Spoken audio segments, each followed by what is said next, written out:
Okay, so now that we've gone through a couple of things of getting our system updated, turning SE Linux off, and making sure that we have our web server installed, by default our web server is not going to be started.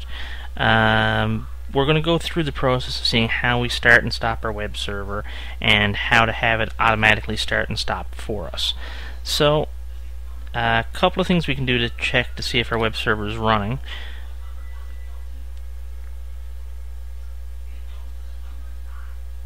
One is we can actually try to go to it.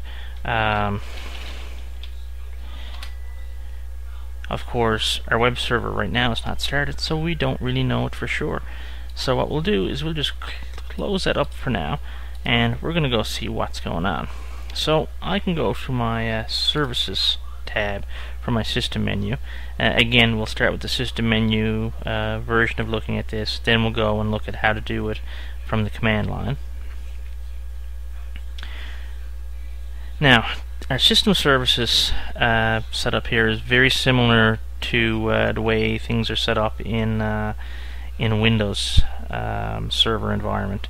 It tells us what services we have, if they're started, if they're not started, if they're set to automatically start or not, and all that sort of thing. We do have one extra level of customization available to us in that we can tell things to start at certain run levels.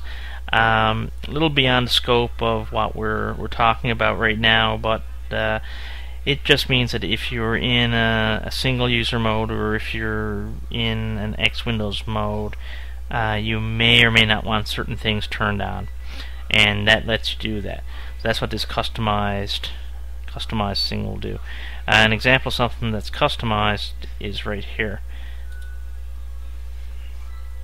So it's set that it'll run at run levels 3 and 5. So if your system's not in one of those run levels, and I'm not going to get into what all the run levels mean, but at the moment, if you're not in one of those run levels, then this doesn't start by default. If you are in this one run level, it'll automatically at least try to start this service. So Bluetooth is an example here. It tries to start, Bluetooth's not started. It tries to start Bluetooth at 3, 4, and 5. Right now it tells us that the service is stopped, even though we're currently in run level 5, which is a Windows environment that we're in. Because there's no Bluetooth device, it wasn't able to start, so that's the only reason why that's not already started. So if the thing is plugged in here, then you know you're good to go with the thing running. If the green light is on, or if one of these kind of customized icons is next to it, you know it'll only run at certain levels, run levels. So we're going to come down and take a look at our httpd. Right now it's disabled because that's the default setting. Instead of enabling it right away, we're just going to start it. It's going to again prompt us for the super user password.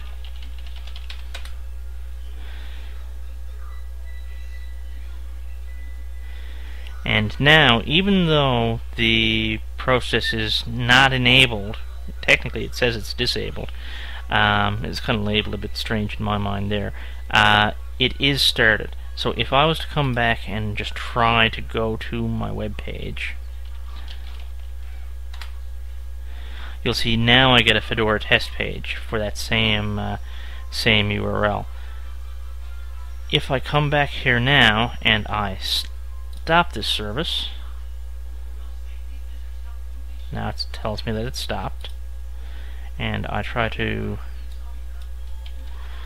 go back to that web spot again, it's going to say, oh, sorry, this isn't going to work because my server's stopped. So what I need to do is I want to have this server start. So obviously I'll just turn it on. At this point it started.